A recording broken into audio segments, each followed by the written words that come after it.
საღამო მშვიდობის თბილისის დროით ზუსტად 7 საათი ეთერში აპოსტების ფავარი საინფორმაციო გამოშვება. მე ანა აშორდია ვარ, ახალ ამბებში ნახავთ. საქართველოს რკინიგზის ისტორიული განახლების პროცესი იწყება. ინფრასტრუქტურისა და მოძრავი შემადგენლობის განახლება, ახალი მიმართულებების დამატება და სამგზავრო სადგურების რეაბილიტაცია. რას მოიცავს მთავრობის 10 წლიანი გეგმა? ზელენსკის ინიციატივით გამართული შეხვედრა საქართველოს პრემიერთან და ქვეყნებს შორის ურთიერთობის ნორმალიზების პერსპექტივები. როგორია ოფიციალური თბილისის პოზიცია, პოლიტიკური შეფასებები რამდენიმე წუთში. ქართული ხალხის დასჯის მოთხოვნა და თავდასხმა დამოუკიდებელ მედიაზე. რა წერია ნაცმოძრაობის ლობისტი ევროპარლამენტარის მიერ მომზადებულ დოკუმენტში და როგორია საქართველოს ხელისუფლების პასუხი. ერთობის კრიზისი ეგრეთ წოდებულ ოპოზიციურ ალიანსში და სამი შეხვედრის შემდეგ შეწყვეტილი რეგიონული ტურნე. რატომ შეცვალა დღის წესრიგი და როგორია ახლა მოქმედი და ყოფილი ნაციონალების გეგმა? სოციალურად დაუცველი და მრავალშვილიანი ოჯახებისთვის ელექტროენერგიის სუბსიდირების თანხა იზრდება. რას ითვალისწინებს მთავრობის დადგენილება?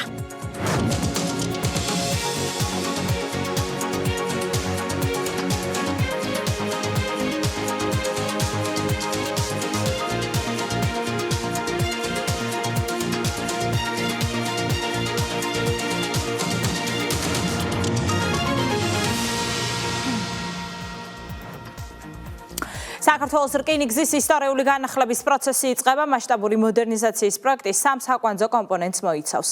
ინფრასტრუქტურის განვითარება, სატვირთო გადაზიდვების გაძლიერება და სამგზავრო მიმართულების მოდერნიზაცია. იგეგმება 50-მდე ლოკომოტივისა და 1500 ვაგონის შეძენა. არსებულ რეისებს დაემატება ახალი მიმართულებები. შემცირდება მგზავრობის დრო და გადაადგილება უფრო კომფორტული გახდება. პროექტის პრეზენტაცია დღეს გაიმართა, რომელსაც მთავრობის მეთაური ესწრებოდა. რკინიგზის განვითარების 10 წლიანი სტრატეგიის შესახებ ვრცლად ნუცა კოროშინაძე ამბობთ. საქართველოს რკინიგზის ქვეყნის განვითარებაში განსაკუთრებული როლი აკისრია. სატრანსპორტო და ლოგისტიკური ინფრასტრუქტურის განვითარება ეს ხელისუფლების პრიორიტეტებიდან ერთ-ერთი არის, თვისაც არაერთი მნიშვნელოვანი ნაბიჯი უკვე გადაიდგა. ახლა კი ქვეყანა დამოუკიდებელი საქართველოს ისტორიაში პირველად რკინიგზის მოძრავი შემადგენლობის მასშტაბურ განახლებას იწყებს. 10 წლიანი გეგმა გაწერილია, რომლის ფარგლებშიც განხორციელდება რკინიგზის სადგურებისა და სარკინიგზო მონაკვეთების სრული მოდერნიზაცია. დაინერგება თანამედროვე ავტომატიზებული მართვის სისტემები, დაემატება რკინიგზას ახალი მიმართულებები. აშენდება ანაკლის პორტთან დამაკავშირებელი 18 კილომეტრიანი რკინიგზის ახალი ხაზი. ეს გეგმების მცირე ჩამონათვალია. ისტორიული განახლების პარალელურად მზარდია საქართველოს რკინიგზის ფინანსური მაჩვენებელიც, რაც 1 წლის განმავლობაში გატარებული საკადრო ოპტიმიზაციის შედეგია. მთავრობის მიერ გატარებული რეფორმების შედეგად ქვეყანას აქვს შესაძლებლობა რეგიონში უალტერნატივო, ყველაზე სწრაფ და ეფექტიან სატრანზიტო კვანძად იქცეს. მთლიანი დანაზოგი არის 230 მილიონ ლარზე მეტი, აქედან ყოველწლიური დანაზოგი არის 40 მილიონ ლარზე მეტი.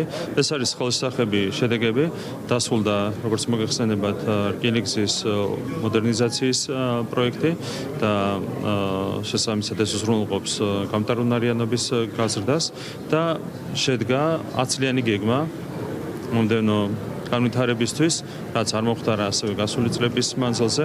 ეს განვითარების გეგმა მოიცავს რკინიგზის რესურსების გაუმჯობესების აბსოლუტურად ყველა მიმართულებას. დაგეგმილია სალოკომოტივო და სავაგონო პარკის სრული განახლება, გაციფრულება და ეს შემდეგ ყველა მიმართულებით სერიოზული ინვესტიციები ჩაიდება საქართველოს რკინიგზაში, რაც უზრუნველყოფს ტვირთების გადაზიდვის დროის განახევრებას ჩვენს ქვეყანაში და გაზრდის ორჯერ ტვირთების გამტარუნარიანობას. ბუნებრივია ეს ყველაფერი აისახება შემოსავლებზე ქვეყნისთვის, აისახება ქვეყნის ეკონომიკის განვითარებაზე, ანუ იქნება ძალიან მასშტაბური ინვესტიციები, თუმცა ამ მონაგები იქნება ამ ინვესტიციაზე კიდევ უფრო მეტი. ვიწყებთ სავაგონო და სალოკომოტივო პარკის სრულ განახლებას. 50 ახალი ლოკომოტივისა და 1500 ვაგონის შეძენას. ამ მიმართულებით გათვალისწინებულია 1 მილიარდ ლარზე მეტი ინვესტიცია. აღნიშნული ინვესტიცია მოგცეს შესაძლებლობას, რომ ქვეყნის გადაკვეთის დრო 24 საათიდან 12 საათამდე შევამციროთ და ამასთან გავაორმაგოთ ქვეყნის სატრანსპორტო გამტარუნარიანობა, რაც თავის მხრივ საქართველოს აქცევს რეგიონში უალტერნატივო, სწრაფ და ეფექტიან სატრანზიტო კვანძად. პარალელურად აქტიურად ვანვითარებთ სამგზავრო მიმართულებას. ვახორციელებთ ახალი სამგზავრო მატარებლების შეძენას, რაც მოგცემს შესაძლებლობას გავაორმაგოთ გზავრთნაკადი და მგზავრობა გავხადოთ უფრო სწრაფი, კომფორტული და თანამედროვე სტანდარტების შესაბამისი. ინფრასტრუქტურის განვითარება, სატვირთო გადაზიდვების გაძლიერება და სამგზავრო მიმართულებების მოდერნიზაცია. ეს რკინიგზის გრძელვადიანი განვითარების სტრატეგიაა. პროექტის ფარგლებში კომპანია 50-მდე ლოკომოტივსა და 1500 ვაგონს შეიძენს. დაწყებულია სამგზავრო სადგურებისა და ბაქნების რეაბილიტაცია. მათ შორისაა თბილისის, ფოთის, ურეკის, ქობულეთის, ზესტაფონის, სამტრედიისა და ჭიათურის სადგურები. საქართველოს რკინიგზა დამატებით 10 ახალი სამგზავრო მატარებლის შესყიდვას გეგმავს, რის შედეგადაც მაგისტრალური რეისები სრულად ახალი შემადგენლობებით შესრულდება. წელს უკვე ვახორციელებთ 1 მილიარდი ლარის ოდენობის ინვესტიციას რკინიგზაში, ჩვენ ვაახლებთ სრულად სალოკომოტივო პარკს და შევისყიდით ახალ ელმოვლებს. 10 წლიან გეგმაში იყო 1,7 მილიარდი ლარის მოცულობის ინვესტიცია, რომელიც არის გაწერილი და პრიორიტეტები არის შესაბამისად დალაგებული.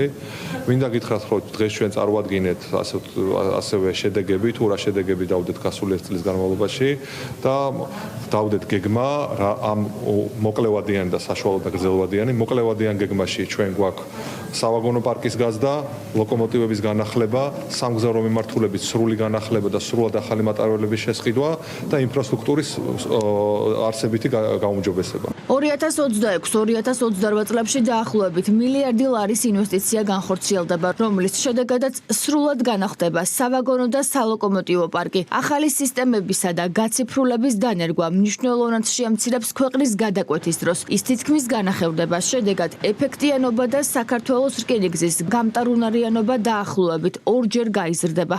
2026-28 წლებში ჩაიდება დაახლოებით მილიარდი ლარის ინვესტიცია იმისათვის, რომ სრულად გამოიცვალოს სავაგონო და სალოკომოტივო პარკი, რაც გულისხმობს იმას, რომ ჩვენ შევძლებთ ახალ სისტემებთან და გაციფრულებასთან ერთად, ასე ვთქვათ, გავანახევროთ ქვეყნის გადაკვეთის დრო და შესაბამისად გავხდეთ ბევრად უფრო ეფექტიანები და გავაორმაგოთ გამტარუნარიანობა ამ მიმართულებით. ჩვენთვის ასევე უმნიშვნელოვანესია სამგზავრო მიმართულება ამ კუთხით, როგორც მოგეხსენებათ, გეგმავთ ამ 2 წლის განმავლობაში 10 ახალი სამგზავრო მატარებლის შეძენას, ასევე წელს ჩვენ ვარემონტებთ 5 ასე ვთქვათ მატარებელს, რომელიც მოგცემს შესაძლებლობას საერთო ჯამში, რომ დავამატოთ ახალი რეისები ქუთაისი, ახალციხის მიმართულებით და შესაბამისად ჩვენ მგზავრებს და ტურისტებს გქონდეთ კომფორტული გზავრობის შესაძლებლობა. დაკავშირებადობის ფუნქციის გაძლიერება და არსებული პოტენციალის სრულად ათვისება. ეს მთავრობის პრიორიტეტია. ეს კი არა მხოლოდ ეკონომიკური შესაძლებლობა,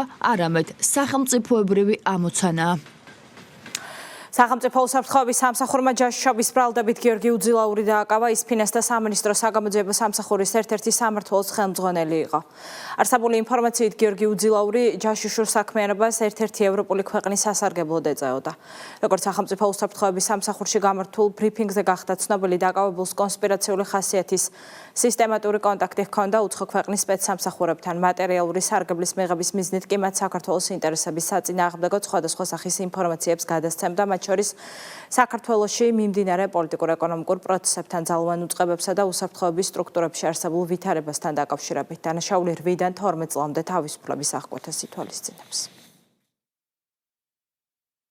ფარული საგამოძიებო მოქმედებების შედეგად მოპოვებული მტკიცებულებებით დგინდება, რომ ერთ-ერთ სახელმწიფო უწყებაში მაღალ თანამდებობაზე დასაქმებული საჯარო მოხელე ქვეყნის ინტერესების საწინააღმდეგოდ თავისი ამჟამინდელი სამსახურებრივი მდგომარეობის, წარსულში დაკავებული თანამდებობებისა და სხვადასხვა უწყებაში არსებული პირადი კავშირების მეშვეობით უცხო ქვეყნის სპეცსამსახურების ინტერესების სასარგებლოდ სისტემურად ახორციელებდა ინფორმაციის მოპოვებას და მათთვის გადაცემას.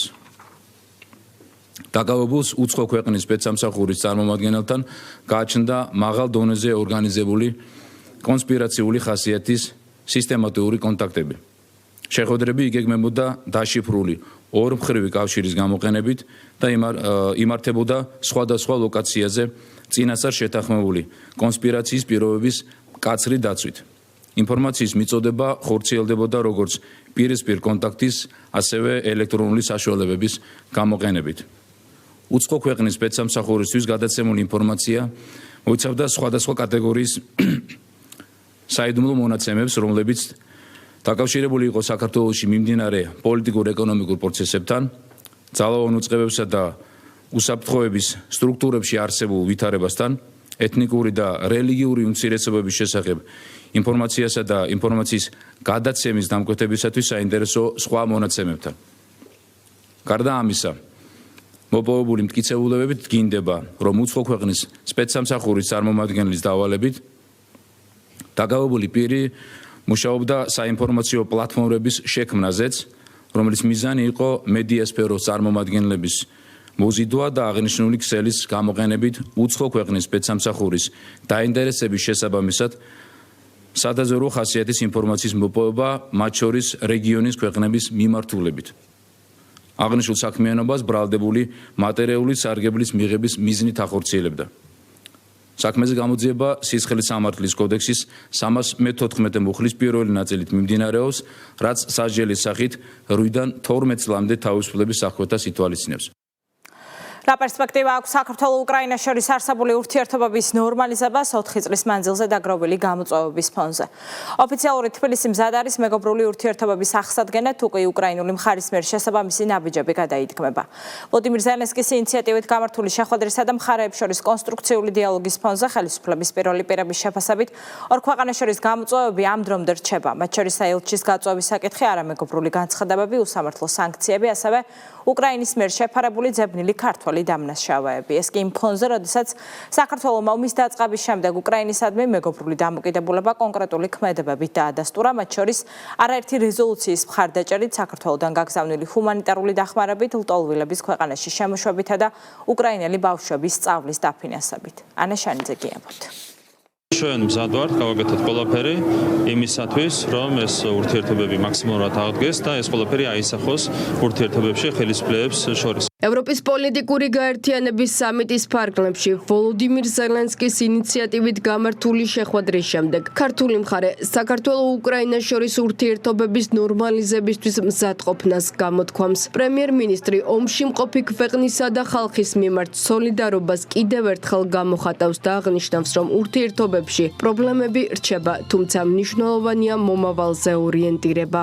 ყველა გონივრული ნაბიჯი, რა თქმა უნდა, ჩვენი მხრიდან შეიძლება გადაიდგას. ჩვენ ბუნებრივია გულშემატკივრობთ უკრაინელ ხალხს, რომელიც არის დღეს ურთულეს მდგომარეობაში, არის ომის მდგომარეობაში. შესაბამისად, ყველანაირად ვართ დაინტერესებული, რომ არსებობდეს მეგობრული ურთიერთობები, როგორც ქვეყნებს შორის, ასევე ხელისუფლების შორის, და დავალოდოთ მოვლენების განვითარებას. არ ვიცი, ჩვენი მხრიდან სრული მსაუბარი არსებობს. პრობლემები რაც იყო, ბუნებრივია რჩება. არცად წასულა ბუნებრივია, არც ადეიშვილი, არც ლოქიფანიძე, არც ის განცხადები, რომლებიც კეთდებოდა, არც ელჩის გაწვევის გადაწყვეტილება და ეს შემდეგ. ეს რა თქმა უნდა, ჩვენ გუშინ ვიყავით არსებითად კონცენტრირებული მეგობრულ საუბარზე. და ეს იყო სულისკვეთება, რაც იყო ძალიან მნიშვნელოვანი. სიღრმეში არ შევსულვართ, მათ შორის პრობლემებთან დაკავშირებით. რა თქმა უნდა, პრობლემები იყო და ეს პრობლემები არსად წასულა, უბრალოდ ჩვენ უნდა ვიყოთ მომავალზე ორიენტირებული. ზელენსკი ნეგატიურ კონტექსტში მე პირადად არასდროს მიხსენებია და ამას აქვს ერთი მარტივი მიზეზი. მიუხედავად იმ პრობლემებისა, რომლებიც იყო დაგროვილი, ამას აქვს ერთ-ერთი მიზეზი. ზელენსკი არის იმ ქვეყნის პრეზიდენტი, რომელიც არის დღეს ომის მდგომარეობაში და ეს ქვეყანა არის ჩვენი მეგობარი ქვეყანა. ელჩის გაწვევის საკითხი, არამეგობრული განცხადებები, უკრაინას შეფარებული ძებნილი, სისხლის სამართლის დამნაშავე ყოფილი მაღალჩინოსნები. ჩამოთვლილის გარდა საქართველოსა და ქართველი ხალხის მიმართ გადადგმული არამეგობრული ნაბიჯების სიაშია ის უსამართლო სანქციები, რომელიც მათ შორის ქვეყნის მთავრობის მეთაურსაც შეეხო. ამის ფონზე ვოლოდიმირ ზელენსკის მიერ გამოჩენილი შეხვედრის ინიციატივა პარლამენტის თავმჯდომარისთვის იმედის საფუძველია, რომ უკრაინულმა მხარემ საკუთარი შეცდომები გაიაზრა. ინიციატივა, რომელიც გამოიჩინა პრეზიდენტმა ზელენსკიმ, რომ გასაუბრებოდა საქართველოს პრემიერ-მინისტრს, აჩვენებს ერთ რამეს, რომ ნებისმიერი პოლიტიკა, რომელიც თავშივე არის უსამართლო, განწირულია მარცხისთვის. შეგახსენებთ, რომ თავად პრეზიდენტ ზელენსკიმ უკრაინის სანქციებულთა სიაში ყავს შეყვანილი საქართველოს პრემიერ-მინისტრი ირაკლი კობახიძე.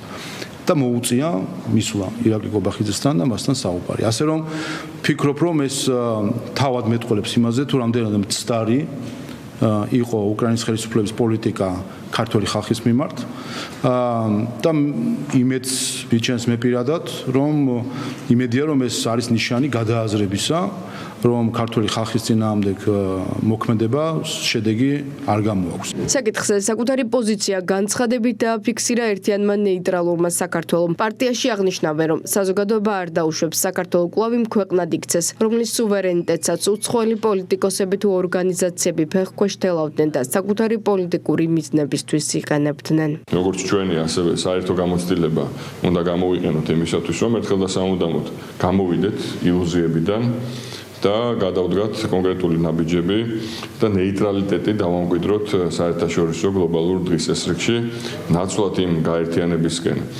სვლისა და იმ კავშირების აღდგენისა, რომელსაც ჩვენი ქვეყნისთვის ზიანის მეტი არაფერი მოუტანია, იგივე ითქმის უკრაინასთან მიმართებაშიც, რომლის ხელისუფლება არის პირდაპირ მტრული ხელისუფლება საქართველოს სახელმწიფოს წინააღმდეგ. საქართველოსა და უკრაინის ხელისუფლების პირველ პირებს შორის კონსტრუქციულმა დიალოგმა დაამწუხრა ოპოზიცია და ოპოზიციური მედია. უფრო მეტიც, გადაცემაში მიწვეულმა ერთ-ერთმა ოპოზიციონერმა ექსპერტმა საჯაროდ გამოხატა სურვილი, რომ ვოლოდიმირ ზელენსკი ირაკლი კობახიძეს ომით დამუქრებოდა. მე რო ყოფილიყავი ზელენსკის ადგილას, რა გზავნილს გაუგზავნიდი ივანიშვილს, ხო? მარტივად ვეთხოვდი, რომ ანუ აზრზე მოდით, ვითარება იცვლება, ჩემი დრონები უკვე მოსკოვის თავზე დაფრინავენ. ხო. სხვაგანაც იფრენენ თუ მოვინდომე მაინდამაინც და ხელი აღარ წაგწდეთ და ეხლა რუსეთს რაღაცით აღარ დაეხმაროთ. არერთი რეზოლუციის მხარდაჭერა, ჰუმანიტარული დახმარებები, ლტოლვილების ქვეყანაში შემოშვება და უკრაინელი ბავშვების სწავლის დაფინანსება. სახელმწიფო გუნდში იმ ქმედით ნაბიჯებს იხსენებენ, რომელიც საქართველოს ომში მყოფი ქვეყნის დასახმარებლად გადადგა. მმართველ პარტიაში ხაზგასმით აღნიშნავენ, რომ ურთიერთობების გაჯანსაღების პოლიტიკური ნება უკრაინულმა მხარემ კონკრეტულ ნაბიჯებში უნდა გამოხატოს და უსამართლო მიდგომებს გადახედოს. არაერთი განცხადებები გვახსოვს გაკეთებული, რაც არ შეცვლილა და ერთი შეხვედრა ერთი კონკრეტული ჩემი აზრით ეს არაფერს არ ცვლის და არაერთის დამოკიდებულება შეიცვალოს არა ჩვენი გუნდის მიმართ, არამედ ქართული ხალხის მიმართ და ელემენტარული პატივისცემა იყოს გამოხატული მაშინ, როდესაც ჩვენ სამხრივი მეგობრობის ფარგლებში ვრჩებით უკრაინელ ხალხთან და ყველაფერს ვაკეთებთ იმისათვის, რომ დავეხმაროთ მათ. არც გვინდა რაიმე მოლოდინი შევიქმნათ, იმიტომ რომ წარსული წლების გამოცდილება მათ ჩვენ ერთ-ერთი რამე, რომ ლამაზი სიტყვები რჩება ხოლმე ხშირად, მთავარი არის რეალური ნაბიჯები უკრაინის მხრიდან. საქართველოს არ დაუსანქცირებია მათი პრემიერ-მინისტრი, მათი მოსამართლეები, მათი კომპანიები, პირიქით, უკრაინას ხავს დღემდე დასანქცირებული, მათ შორის ის პრემიერ-მინისტრი, რომელსაც ასე გულთბილად კადრებიდან ყოველ შემთხვევაში შეხვდა უკრაინის პრეზიდენტი. ასე რომ დაველოდებით შემდგომ ნაბიჯებს, ნახავთ რამდენად სერიოზული დამოკიდებულება აქვს უკრაინას საქართველოსთან ურთიერთობის გაჯანსაღების ნაწილში, ჩვენი მხრიდან რა თქმა უნდა თუ იქნება ამ გაჯანსაღების სურვილი, არც აქამდე ყოფილა რაიმე წინააღმობა და მით უმეტეს არც მომავალში იქნება. დაახლოებით მე მგონი 3000 ბავშვამდე უკრაინულ ენაზე სწავლობს აქ სკოლებში და 500-ზე მეტი მე მგონი სტუდენტი არის, ვინც უკრაინელები საქართველოში სწავლობენ. ანუ საქართველოს მათ შორის საერთაშორისო არენაზე ყველა ნაბიჯი გადადგა, ყველანაირი ასე ვთქვათ, დიპლომატიური თუ პოლიტიკური ნაბიჯი ბუნებრივია უკრაინის ხარდასაჭერად და აგრესიის დასაგმობად. მაგრამ ჩვენ ყველას გვახსოვს, როგორ მოგვიწოდებდნენ უმაღლესი თანამდებობის პირები უკრაინიდან საქართველოს რუსეთთან ომში ჩართვაზე. უკრაინის პრეზიდენტთან საქართველოს პრემიერ-მინისტრისა და საგარეო საქმეთა მინისტრის შეხვედრა ევროპის პოლიტიკური გაერთიანების სამიტზე ვოლოდიმირ ზელენსკის ინიციატივით შედგა. შეხვედრის შემდეგ უკრაინის პრეზიდენტმა სოციალურ ქსელზე დაწერა, რომ სახელმწიფოებს შორის გადაუჭრელი საკითხები ნამდვილად არსებობს და დიალოგი მნიშვნელოვანია. თავდასხმა ტრადიციული ბრალდებებით და უცვლელი ავტორობით ევროპარლამენტის საგარეო საქმეთა კომიტეტმა საქართველოს წინააღმდეგ კიდევ ერთი ანგარიში მიიღო. დოკუმენტის ავტორი კვლავ ოპოზიციის ლობისტი რასა იუკნევიჩიანია, რომელიც ისევ საქართველოს დასჯას ლობირებს და სანქციებს ითხოვს. მათ შორის არის მოწოდებები სამი დამოუკიდებელი ქართული ტელეკომპანიის პოზიტივის, იმედისა და რუსთავიორის შემზღუდავ ღონისძიებებზე. საბჭოური ტიპის დეზინფორმაცია, სიტყვის თავისუფლების შეზღუდვა, თავდასხმა დემოკრატიასა და ქართველ ხალხზე, ასე აფასებს საქართველოს ხელისუფლება რასა იუკნევიჩიანის მიერ მომზადებულ დოკუმენტს. მმართველი გუნდი ევრობიუროკრატიის დამახასიათებელ პოლიტიკაზე აკეთებს აქცენტს, რომელიც ფეხქვეშ თელავს სწორედ ევროპულ ღირებულებებს. დეტალებით თეკლა ბესტავაშვილი. საქართველოს მიმართ მტრულად განწყობილი ევროდეპუტატების მხრიდან ქართველი ხალხისთვის კარგად ნაცნობი ტონი, ბრალდებები და სანქციებით მუქარა. ევროპარლამენტის საგარეო საქმეთა კომიტეტმა საქართველოს შესახებ ანგარიშს მხარი დაუჭირა, რომელიც წინა დოკუმენტების შინაარსს იმეორებს. ანგარიშში არაფერია ნათქვამი კონკრეტულ ფაქტებზე და მხოლოდ ევროდეპუტატთა ნაწილის პოლიტიკურ შეფასებებს ეყრდნობა. იგივე ავტორი და იგივე ნარატივი. დოკუმენტი ლიეტუველი ევროპარლამენტარის IPP-ის წევრის რასა იუკნევიჩიანეს მიერ არის მომზადებული. პათოსი უცვლელია. ოპოზიციის განსაკუთრებით კი მიხეილ სააკაშვილის გულმხურვალე მხარდამჭერი იუკნევიჩიანე ირწმუნება, რომ ქვეყანაში დემოკრატიის უკუსვლა. ევროდეპუტატი ევროკავშირის წევრ ქვეყნებს სთხოვს, რომ ბრიტანეთის გზას დაადგეს და სამი ქართული მედია საშუალება, პოსტივი, იმედი და რუსთავი 2 დაასანქციროს. როგორც ჩანს, საქართველოს ამჟამინდელმა მთავრობამ ყველაფერი გააკეთა იმისათვის, რომ დაერწმუნებინა ქართველი ხალხი პოლიტიკური ჯგუფები, სხვადასხვა პოლიტიკური შეხედულებების მქონე პოლიტიკური პროევროპული ჯგუფები, რომ მათ ქვეყანაში არსებული ვითარება არ აკმაყოფილებს ევროკავშირის კანდიდატისთვის საჭირო არც ერთ კრიტერიუმს. საბჭოური ტიპის დეზინფორმაცია თავდასხმა დემოკრატიასა და ქართველ ხალხზე. კონკრეტული ევროდეპუტატების ტონი და გზავნილები საქართველოს მიმართ უკვე შეფასდა, როგორც საბჭოურ სტილთან ასოცირებული რიტორიკა. როდესაც ევროპარლამენტის წარმომადგენელი და წარმომადგენლები პირდაპირ ესხმიან თავს მედიის თავისუფლებას, სხვა ქვეყანაში ეს თავისთავად ყველაფერზე მეტყველებს. ხო, ეს არის პირდაპირ უხეში თავდასხმა მედიის თავისუფლებაზე. ამას მე მგონი არავითარი შეფასებაც არ ჭირდება. პირდაპირ უპირისპირდებიან ეს ეგრეთ წოდებული ევროპელი პოლიტიკოსები ტრადიციულ ევროპულ ღირებულებებს და მედიის თავისუფლებაც არის ერთ-ერთი ტრადიციული ევროპული ღირებულება, რომელიც ფეხქვეშ გაათელეს კონკრეტულმა პოლიტიკოსებმა. ხო, ეს მოხდა ჯერ ბრიტანეთის მხრიდან, ახლა კონკრეტული ევროპელი პოლიტიკოსები აკეთებენ ამ ყველაფერს. ეს თავის თავზე მეტყველებს ალბათონი რასა ვერ გათავისუფლდა მისი, კონკრეტულად მისი საბჭოთა წარსულისგან. და ისევე როგორც მისი კოლეგები ვერ გათავისუფლდნენ საბჭოთა წარსულისგან, ეს არის წარსულისგან, ეს არის საბჭოური ტიპის დეზინფორმაცია, რასაც ავრცელებს ამ შემთხვევაში ევროპარლამენტის წარმომადგენლობა. მსგავსი შინაარსის ანგარიშებმა სახელისუფლებო გუნდის წევრებისთვის უკვე დიდი ხანია ფასი დაკარგა. განსაკუთრებით გაუფასურებულია იმ ევროპელი პოლიტიკოსის ანგარიშები, რომელმაც ქართველ ხალხს პოლიტიკური არჩევანის გამო შეურაცხყოფა არაერთხელ მიაყენა. როგორც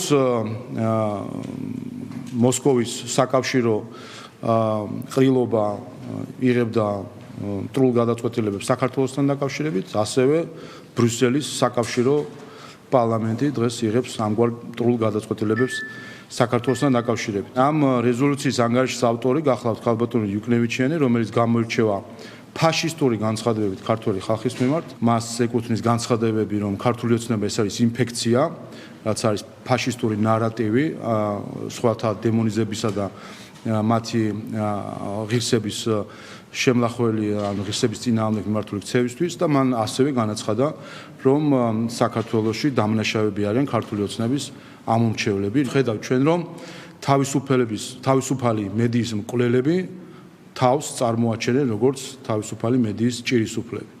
სინამდვილეში ისინი, ვინც საქართველოში კლავენ თავისუფალ მედიას, ისინი, რომლებმაც მედია აქციეს პროპაგანდის ინსტრუმენტად, დღეს წარმოაჩენენ თავს ისევ, თითქოს არიან მედიის დამცველები. ეს არის სწორედ ევროპარლამენტი, აი კონკრეტული პოლიტიკური ჯგუფების სახით, რომლებიც საკუთარი ვიწრო პოლიტიკური დღის წესრიგიდან გამომდინარე, მაქსიმალურად ცდილობენ დიალოგის ხელშეშლას. სწორედ ასე ხდებოდა ხოლმე, როდესაც იყო პერსპექტივა ურთიერთობის გადატვირთვის, დიალოგის, თანამშრომლობის, ამის სრულიად საპირისპირო დინებით ცურავდა ხოლმე ევროპარლამენტი და დღესაც იგივეს ვაკვირდებით. 1% ფასს კი აღარ აქვს სამწუხაროდ ევროპარლამენტის რეზოლუციებს, უკვე მე რამდენი რეზოლუციას იღებენ, სადაც არავითარი დასაბუთება, არავითარი ფაქტები და მხოლოდ პოლიტიკური შანტაჟის მიზნით ნახმარი სხვადასხვა ეპითეტები. დეზინფორმაციით გაჯერებულ ანგარიშს ევროპარლამენტარი ევროპარლამენტის სესიაზეც წარადგენს. ეგრეთ წოდებული ოპოზიციური ალიანსის მიერ დაანონსებული ეგრეთ წოდებული ეროვნული მობილიზაცია ჩავარდა. სამ ქალაქში მცირე რიცხოვანი მხარდამჭერებთან დახურული შეხვედრების შემდეგ რეგიონული ტურნე ამ ეტაპზე აღარ გრძელდება. მოსახლეობასთან კომუნიკაციის ნაცვლად ალიანსში შემავალი პარტიები ფსონს ისევ საპროტესტო აქციებზე დებენ და აცხადებენ, რომ მათთვის მომგებიანი სწორედ ეს სცენარია. რატომ შეცვალეს დღის წესრიგი ოპოზიციაში არ აკონკრეტებენ, მმართველი გუნდი კი ამის მიზეზად ოპოზიციის ანტიეროვნულ პოლიტიკას ასახელებს, რის გამოც მათ ქართველი ხალხის მხარდაჭერა არ აქვთ. დეტალებით სოსოელისაშვილი. ჩავარდნილი საყოველთაო მობილიზაცია კოლექტიური ნაცმოძრაობის ორგანიზებით და გაუქმებული რეგიონული შეხვედრების ფორმატი. ეგრეთ წოდებული ალიანსის რეგიონული ტურნე 3 დახურული შეხვედრით ამოიწურა და განუსაზღვრელი ვადით გადაიდო. პარტიების ლიდერები ქუთაისში, ბათუმსა და ფოთში საკუთარ პარტიულ აქტივს რამდენიმე ათეულ ადამიანს შეხვდნენ. იქიდან გამომდინარე, რომ რეგიონებში შეხვედრებმა შედეგი ვერ გამოიღო, ეგრეთ წოდებულ ალიანსს სწორება ახლა დედაქალაქზე აქვს. ნიკა გვარამიას თქმით, ამ ეტაპზე თბილისის აქციაზე ორიენტირდებიან, რეგიონებში კი მათ მხარდამჭერებს საკუთარ ქალაქებში აქციების მოწყობისკენ მოუწოდებენ, რაც შეეხება შიდა დაპირისპირებას გვარამია კამერებთან ეცადა, რომ უთანხმოებები უმნიშვნელოდ წარმოეჩინა. განსაკუთრებული დატვირთვა იქნება შეხვედრებზე თბილისში და მის შემოგარენში. რეგიონული მოსახლეობა საკუთარ ქალაქებში უნდა გამოვიდეს აქციებზე. ჩერგოლეშვილი და სააკაშვილის დაპირისპირება გავარჩიო ახლა აქ სერიოზულად მეუბნებით ამას. ერთმანეთის კრიტიკა არ ნიშნავს ალიანსის დაშლას. ყოველ შემთხვევაში აქამდე არ მივსულვართ. რატომ გაუქმდა შეხვედრები რეგიონებში და არის თუ არა ეს შიდა დაპირისპირებით გამოწვეული კითხვებზე პასუხებს ნაციონალურ მოძრაობაში თავს არიდებენ. ალიანსის სხვა წევრების მიერ შეურაცხყოფილი მიხეილ სააკაშვილის პარტიაში ამბობენ, რომ აქტივისტთა მცირე რაოდენობასთან შეხვედრებს საერთოდ არ დასწრებიან. ნაცმოძრაობაში აცხადებენ, რომ საკუთარი დღის წესრიგი აქვთ და შესაბამისად ინფორმაციას შეხვედრების გაუქმების მიზეზების შესახებ არ ფლობენ. შეიძლება პოტენციურად ადგილები არ იყოს უბრალოდ ადამიანის ახან შეხვედრები ასეთ ხასიათის იყო, რომ დარბაზში ტარდებოდა, ამის შემდგომ უფრო მეტად იქნება ეს სახალხო ხასიათის შეხვედრები და სახალხო ხასიათის კამპანია იქნება, ამიტომაც მსგავსი ტიპის პრობლემა ბუნებაშიც არ იქნება. ნაცმოძრაობას არ მიგვიღია მონაწილეობა ამ კონკრეტულ აქტივობებში, ამიტომაც კონკრეტულად ინფორმაციას ეს ზუსტად არ ხვდება. მხარდამჭერებთან შეხვედრების ნაცვლად მუშაობის ისევ შიდა ფორმატზე გადასვლას ალიანსს საყვედურობს ლევან ხაბეიშვილი. თამარ ჩერგოლეიშვილი კი ხაბეიშვილს ალიანსის სახელით პასუხობს, რომ მისი აზრი არ აინტერესებთ. ერთადერთი, რასაც ვთხოვ ოპოზიციას, გამაგებინეთ 26 მაისის აქცია არის თუ არა. ზუსტად რომ იცოდეთ, სამწუხაროდ 26 მაისს არანაირი კამპანია არ გაქვთ. არანაირი აქტიურობა არ არის. ამ 4 ოქტომბრელს ვინმე მაუხსენით, რომ თავის პარტიას მიმართოს ხოლმე. დანარჩენებს ამ 4 ოქტომბრელის მოწოდებები წიხლზე გვკიდია და მხოლოდ ამ ფაქტის ხაზგასასმელად ვიყენებთ. პრემიერ-მინისტრის შეფასებით გარედან მართულ ოპოზიციას ქართულ საზოგადოებასთან საუბრის რესურსი არ აქვს, რადგან მათი პოლიტიკა ხალხისა და ქვეყნის ღალატზეა აგებული. შესაბამისად, თავიდანვე იყო მოსალოდნელი, რომ სააკაშვილი, ბოკერია, გვარამიას ალიანსი ხალხში გასვლას ვერ შეძლებდა. მათ ხალხთან მისასვლელი არავითარი პირი არ აქვთ. საერთოდ არ აქვთ არავითარი მისასვლელი პირი ხალხთან და აქედან გამომდინარე თავიდანვე აბსოლუტურად მოსალოდნელი იყო, რომ ისინი ხალხში ვერ გავიდოდნენ და ვერც გავიდნენ. მათ არ აქვთ ხალხთან საუბრის არავითარი რესურსი, იმიტომ რომ მთელი მათი პოლიტიკა არის აგებული ქვეყნის ღალატზე, ხალხის ღალატზე, ხალხთან დაპირისპირებაზე, ხალხის ინტერესების წინააღმდეგ ბრძოლაზე და ისინი თავიდან ბოლომდე არიან მართული გარედან და ყოველჯერზე ისინი აფიქსირებენ, რომ მათთვის საინტერესო არა ქართული ხალხის განწყობა, არამედ გარედან ვიღაცების განწყობა. ასე დროს ხალხს ბუნებრივია ვერ დაელაპარაკები და ამის გამოხატულებაა ის, რომ ისინი ანონსებდნენ ხალხში გასვლას, თუმცა ხალხში ვერ გავიდნენ. ქართულ ოცნებაში უსვამენ ხაზს, რომ ეგრეთ წოდებული ალიანსის წევრები ქვეყნის ღალატში არიან მხილებული და მათ გარშემო საზოგადოება არ გაერთიანდება. საბოლოო ჯამში კი პარტიები გაიაზრებენ, რომ უცხო ქვეყნების დღის წესრიგზე აწყობით წარმატებას ვერ მიაღწევენ. დაანონსეს კარდაკარი და ბოლოს გამოვიდა სკამი. ნახეთ, რომ მცირე ოთახებში იკრიბებოდნენ საკუთარი პარტიის წევრებთან. და ერთმანეთს საბოლოო ჯამში იყო პროცესი, სადაც ისინი უბრალოდ ერთმანეთს ელაპარაკებოდნენ. ყველა პარტიამ უნდა გააცნობიროს ასევე, რომელიც აი ამ სკამით არიან დაკავებული, რომ მანამ სანამ ისინი იქნებიან უცხო ქვეყნების დღის წესრიგზე აწყობილი და სხვების მაამებლობით დაკავებული, მათ საქართველოში არანაირი წარმატების იმედი არ უნდა ქონდეს. შეუძლებელია ამ ქვეყანაში, იმ ქვეყანაში, რომელმაც ცოტა ხნის წინ ასეთი მობილიზებით გააცილა პატრიარქი, რომ ჩვენ ვნახოთ მობილიზება ქვეყნის მოღალატეების გარშემო. გაზაფხულდა და კოლექტიური ნაცმოძრაობა გავიდა რეგიონებში და ერთმანეთს შეხვდნენ. ეს არის რეალობა, რომელსაც ცდილობენ საზოგადოებას შეასახონ, თითქოს რეგიონებში ხალხს ელაპარაკებიან, როგორ წარმოგიდგენიათ, რომ მაგალითად ნიკა გვარამიას დამქაშები ჩავიდნენ კახეთში და კახელკლეხს ესაუბრონ ღვინოზე, როგორ შეიძლება ჩავიდნენ ბორჯომში და ბორჯომზე ისაუბრონ მაგალითად ბორჯომის წყალზე, როდესაც ესეთი განცხადებები აქვს გაკეთებული, რომლის გამეორებაც კი უბრალოდ არაეთიკურია. რა თქმა უნდა, არაფერთ არის სასაუბრო არ აქვს და ამიტომაც არის, რომ პარალელური სამყაროს შექმნის მცდელობის ერთი კიდევ მაგალითი აქვს, გადიან სადღაც რომელიმე რეგიონში და ისევ და ისევ ხვდებიან ერთმანეთს. ეგრეთ წოდებული ალიანსის რეგიონული ტურნეს ჩავარდნა არც ხალხის ძალაში უკვე ერთ პარტიაში განმარტავენ, რომ კოლექტიური ნაცმოძრაობა საზოგადოებისთვის მიუღებელია და შესაბამისად მათთან შეხვედრის სურვილი არავის აქვს. რაც შეეხება გაერთიანებებს, ხალხის ძალაში უსვამენ ხაზს, რომ მსგავსი პროცესები ყოველთვის ხელოვნურია და გარე ძალების მოთხოვნას წარმოადგენს. ცხადი იყო, რომ ასეთი კრახით დამთავრდებოდა ოპოზიციის რეგიონებში სიარული, იმიტომ რომ არ მიესვლებათ ხალხთან, არაფერი აქვს სათქმელი, ხალხს ისინი ეზიზღება და შესაბამისად სალაპარაკოს არაფერი აქვს და არც არაფერი მოусმენთ.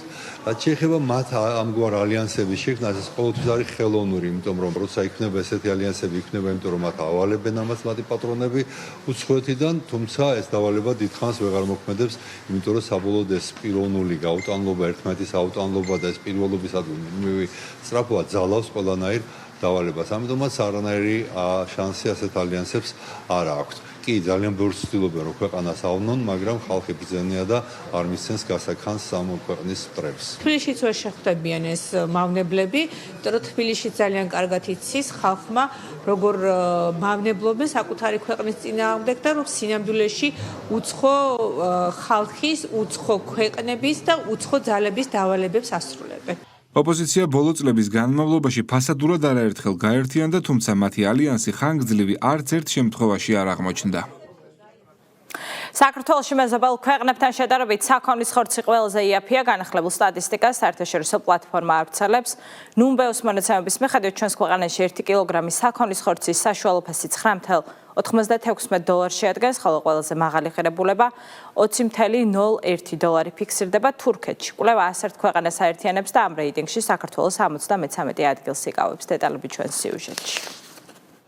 საქართველოში მეზობელ ქვეყნებთან შედარებით საქონლის ხორცი ყველაზე იაფია. ამის შესახებ მონაცემებს საერთაშორისო პლატფორმა ნუმბეო აქვეყნებს. რეიტინგში, რომელიც საქონლის ხორცის ფასს ზომავს და 101 ქვეყნის მაჩვენებელს აერთიანებს, საქართველოს 73 ადგილს იკავებს. მონაცემების მიხედვით 1 კილოგრამი საქონლის ხორცის საშუალო ფასი საქართველოში $9 და 96 ცენტს შეადგენს, რაც რეგიონში ყველაზე დაბალი მაჩვენებელია. ჩვენს მეზობელ ქვეყნებში არსებული ფასები საქართველოსთან შედარებით ასე გამოიყურება. საქართველო $9.96 ამერიკული დოლარი, თურქეთი $19.98 ამერიკული დოლარი, სომხეთი $12.26 ამერიკული დოლარი, რუსეთი $10.93 ამერიკული დოლარი, აზერბაიჯანი $10.53 ამერიკული დოლარი.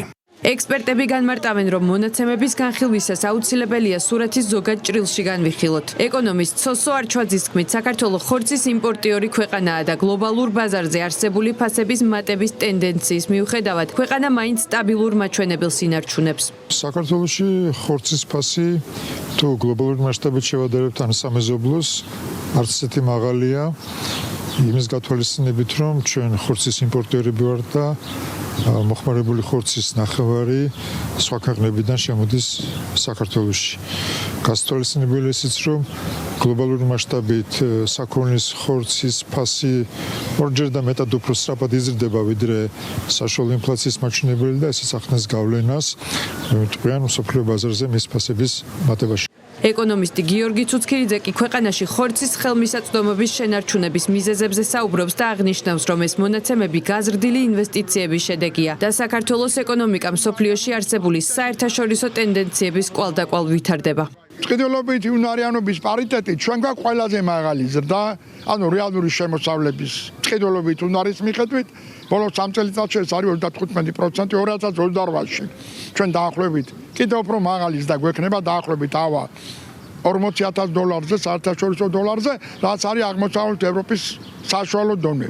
დასაქმებაც გაზრდილია და საშუალო ხელფასიც გაზრდილია. ეს პირდაპირ მოქმედებს წყიდულობით უნარიანობის პარიტეტზე. და განაპირობა სტაბილიზაციამ. აი, ეს შეუქცევადია ზრდა, როცა არის ქვეყანაში სტაბილიზაცია. ეს რას ნიშნავს, რომ? ეს ნიშნავს, რომ ინვესტიციები იზრდება ქვეყანაში და სექტორალურადაც ეკონომიკა ვითარდება. კვლევის მიხედვით დასტურდება, რომ მიუხედავად მსოფლიო ბაზრებზე არსებული ხორცის გაძვირების ტენდენციისა, საქართველოს რეგიონში კვლავ კონკურენტულ და მოსახლეობისთვის ხელმისაწვდომ ფასებს ინარჩუნებს. სახელმწიფოს მხარდაჭერა სოციალურად დაუცველდა მრავალშვილიან ოჯახებს ელექტროენერგიის სუბსიდირების თანხა იზრდება მთავრობის დადგენილებით ოჯახებზე, რომელთა სარეიტინგო ქულა 70,000-ზე ნაკლებია, დამატებით 5 თეთრის სუბსიდია გაიცემათ, ცვლილებებით ისარგებლებენ ოჯახებიც, რომელთა სარეიტინგო ქულა 150,000-ს არ აღემატება. ახალი ტარიფია განსაზღვრული მრავალშვილიან ოჯახებზეც. დეტალებით ბორენაონიანი. შეღავათები სოციალურად დაუცველი და მრავალშვილიანი ოჯახებისთვის. ოჯახებს, რომელთა სარეიტინგო ქულა 70,000-ზე ნაკლებია, ელექტროენერგია დამატებით 5 თეთრით დაუსუბსიდირდებათ. ცვლილების მიზანია ახალი ტარიფის განსაზღვრის შემდეგ ელექტროენერგიის გადასახადი მათთვის უცვლელი დარჩეს. დახმარების სახით 1 კილოვატ-საათზე 8.5 თეთრს მიიღებენ. ამ დრომდე ეს მაჩვენებელი 1 კილოვატ-საათზე 3.5 თეთრს შეადგენდა. სოციალურად დაუცველი პირებისთვის, როგორც ეს იყო ამ დრომდე გათვალისწინებული, მათთვის იქნება გათვალისწინებული შეღავათი. ერთადერთი მცირე გამონაკლისია, რომელსაც საკანონმდებლო რეგულირების მიხედვით ამ შემთხვევაში ცვლილება არ შეხებია, რაც შეეხება კანონქვემდებარე დონეზე მოსაწესრიგებელ უკლებრივ ყველა საკითხს, პრაქტიკულად ყველაფერი ეს დაფარული იქნება საქართველოს მთავრობის მიერ, კერძოდ ჩვენი სამინისტროსთვის გამოყოფილი, ასე ვთქვათ, საშუალებებით იქნება ყველაფერი ეს აღებული საკუთარ თავზე. ელექტროენერგიის გაზრდილი 5 თეთრიანი ტარიფი სრულად დაუფინანსდებათ იმ ოჯახებსაც, რომელთა სარეიტინგო ქულა არ აღემატება 150,000-ს. სიახლე თბილისის მუნიციპალიტეტის გარდა მთელი ქვეყნის მასშტაბით მცხოვრებ ბენეფიციარებს შეეხებათ. გაიმართა უწყებათა შორისი სამუშაო ჯგუფის შეხვედრა, რომელმაც იმსჯელა სოციალურად დაუცველი ოჯახების მხარდაჭერის ღონისძიებებზე და რეკომენდაციით მიმართა მთავრობას, რომ გაგრძელდეს ელექტროენერგიის ტარიფის სუბსიდირება იმ ოჯახებისთვის, რომელთა სარეიტინგო ქულა 150,000-ს არ აღემატება და მათ სრულად დაუფინანსდეთ გაზრდილი 5 თეთრიანი ტარიფი. შეღავათებით ისარგებლებენ სოციალურად დაუცველი მრავალშვილიანი ოჯახებიც. ახალი ტარიფის შესაბამისად ისინი დამატებით 10 ლარის სუბსიდია მიიღებენ და დენის გადასახადისთვის 20 ლარის ნაცვლად 30 ლარი გადაეცემათ. ამას ემატება 10 ლარიანი სუბსიდია ყოველ მომდევნო შვილზე. ვართ სოციალურად დაუცველი 15 წელი, პენსიონერები მყავს დედა და მამა. შეღავათით ვსარგებლობთ და კმაყოფილები ვართ. სოციალურად დაუცველი და მრავალშვილიანი ოჯახებისთვის ელექტროენერგიის სუბსიდირების თანხა მთავრობის განკარგულებით იზრდება. გადაწყვეტილება ძალაში უკვე შევიდა. მთავრობის ადმინისტრაციის უფროსი საქართველოში გაეროს ბავშვთა ფონდის წარმომადგენელს შეხვდა ლევან ჟორჟოლიანმა ფონდის ახალ ხელმძღვანელს მისიის დაწყება მიულოცა და წარმატებები უსურვა.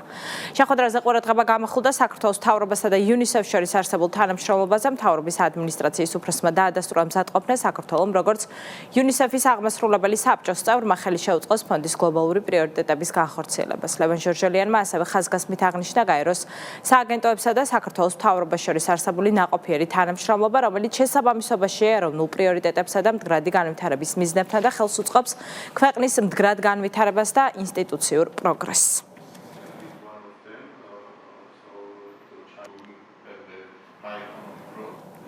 გარემოს დაცვა სოფლის მეურნეობის მინისტრი ოფიციალური ვიზიტით აზერბაიჯანში იმყოფება. დავით სონღულაშვილი ბაქოში საერთაშორისო აგროგამოფენის კასპიან აგრო 2026-ის და კვების მრეწველობის 31 გამოფენის გახსნის ღონისძიებას დაესწრო. მინისტრმა უწყების მხარდაჭერითა და სოფლის განვითარების სააგენტოს ორგანიზებით აგროგამოფენაზე წარმოდგენილ საქართველოს პავილიონში აზერბაიჯანის პრეზიდენტს უმასპინძლა. მსგავსი საერთაშორისო აგროგამოფენები მნიშვნელოვანი შესაძლებლობაა ქართული პროდუქციის პოპულარიზაციისთვის, სავაჭრო კავშირების გაღრმავებისთვის და ორ ქვეყანას შორის აგროსასურსათო პროდუქციის ექსპორტ-იმპორტის ზრდისთვის.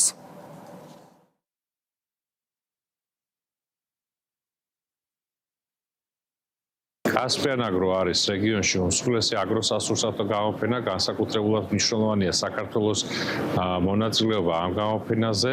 ჩვენი დაფიქსირება რეგიონულ ჭრილში ეს რა თქმა უნდა კიდევ უფრო მეტად აღრმავებს არა მხოლოდ ორი ქვეყნის ურთიერთობას, არამედ კიდევ უფრო მეტად წარმოაჩენს საქართველოს რეგიონში როგორც აგროსასურსათო პროდუქციის წარმოებას.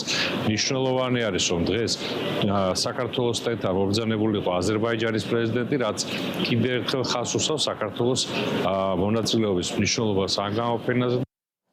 საპარლამენტო პოლიტიკური ჯგუფის ხალხის ძალის წევრები რეგიონების საკრებულოებში საკუთარი ფრაქციების წევრებთან შეხვედრებს განაგრძობენ. ამჯერად შეხვედრა გაიმართა ზესტაფონის საკრებულოში, განიხილეს ადგილობრივების საჭიროებები და საომავლო გეგმები დასახეს. ხალხის ძალის წევრების შეხვედრებს მთელი ქვეყნის მასშტაბით მართავენ. პარტია ყველა მუნიციპალიტეტში ოფისების გახსნას აანონსებს.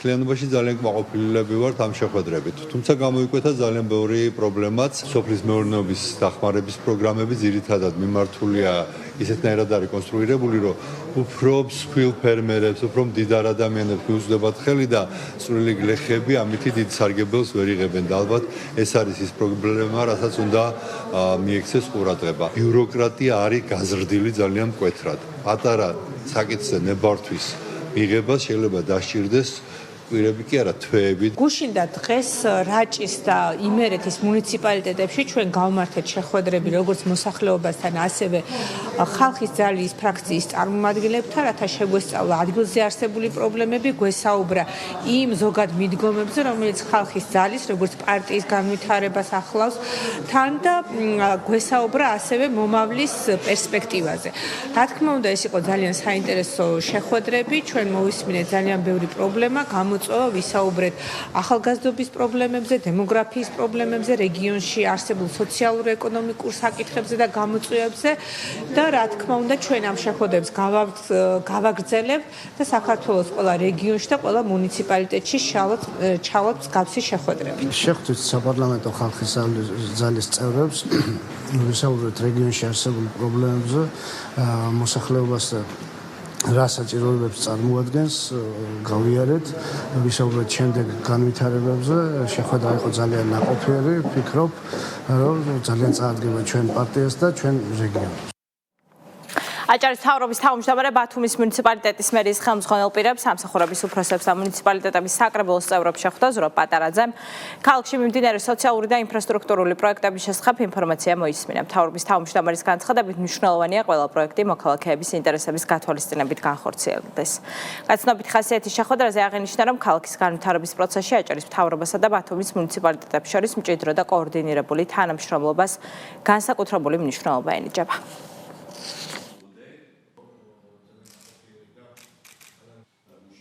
ბათუმი, ჩვენი რეგიონი, პრიორიტეტები არის ინფრასტრუქტურის მშენებლობა, განვითარება, ღირსეული ცხოვრება ჩვენი მოქალაქეების, ყველა პირობის შექმნა, რათა ყველა ქუჩები, უბნები იყოს მოწესრიგებული, იყოს შესაბამისი ინფრასტრუქტურა და რა თქმა უნდა, მზადება ტურისტული სეზონისთვის. ეს და სხვა მნიშვნელოვანი საკითხები იყო დღეს წესრიგში.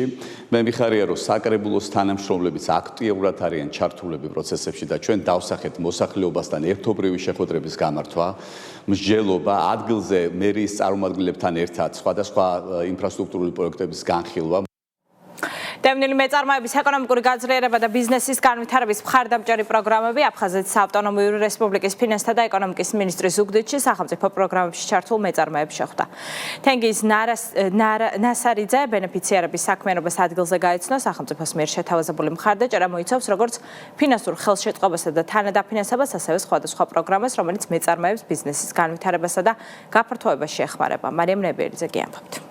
მივიღეთ მონაწილეობა აწარმოის საქართველოს მიკრო და მცირე მეწარმეთა საგრანტო კონკურსში, საიდანაც მივიღეთ სრული მხარდაჭერა. ხათუნა ძაბაღუა აფხაზეთიდან დევნილი ექიმია, რომელმაც აწარმოეს საქართველოსა და აფხაზეთის მთავრობის თანადაფინანსებით. სტომატოლოგიური კლინიკა გახსნა და უკვე 5 თვეა, რაც ზუგდიდში ადგილობრივ მოსახლეობას შესაბამის მომსახურებას უწევს. აფხაზეთის მთავრობა წლებია სხვადასხვა პროგრამის ფარგლებში. აფხაზეთიდან დევნილ მეწარმეებს ეხმარება. მხარდაჭერა მოიცავს მიკრო მეწარმეების ფინანსურ ხელშეწყობასაც, მათ შორის გრანტებს, რომელიც სააგენტოსთან აწარმოეს საქართველოში თანამშრომლობით გაიცემა. დღესდღეობით ჩვენი კლინიკა ღებულობს პაციენტებს, არის თანამედროვე ტექნიკით აღჭურვილი.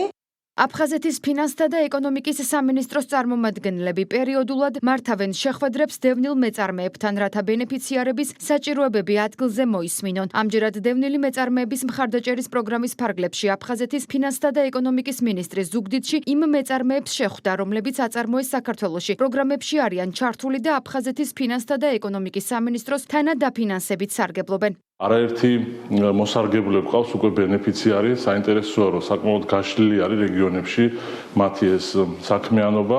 ჩვენც დავწუნდით რამდენად ეფექტური და შედეგზე ორიენტირებული იყო ეს ჩვენი მხარდაჭერა. აფხაზეთის ავტონომიური რესპუბლიკის მთავრობის მხარდაჭერა დევნილ მეწარმეებს რეალურ შესაძლებლობას აძლევს საკუთარი ბიზნესი განავითარონ და ეკონომიკურად გაძლიერდნენ. 2026 წელს და მანამდეც 2025 წელს დავგეგმეთ და განვახორციელებთ მიზანზე ორიენტირებული პროგრამა, რომელიც პირდაპირ დაკავშირებულია დევნილი მეწარმეების გაძლიერებასთან. ეს გულისხმობს აწარმოეს საქართველოს პროგრამით მოსარგებლე დევნილი მეწარმე, რომელიც გაიმარჯვებს აღნიშნულ პროგრამაში ჩვენ აფხაზეთის ფინანსთა და ეკონომიკის სამინისტრო მათ 25%-იან გრანტს, ასე ვთქვათ, უზრუნველყოფს და ეს პირდაპირ მიემართება უფრო მეტად მათ გაძლიერებისკენ. აფხაზეთის ფინანსთა და ეკონომიკის სამინისტრო მომავალშიც გააგრძელებს დევნილი მეწარმეების მხარდაჭერას სხვადასხვა პროგრამის ფარგლებში. ეს ყავს ტევის საინფორმაციო გამოშვება შვეიცარიაზე მოხალამდე გემშვიდობით ნახვამდის.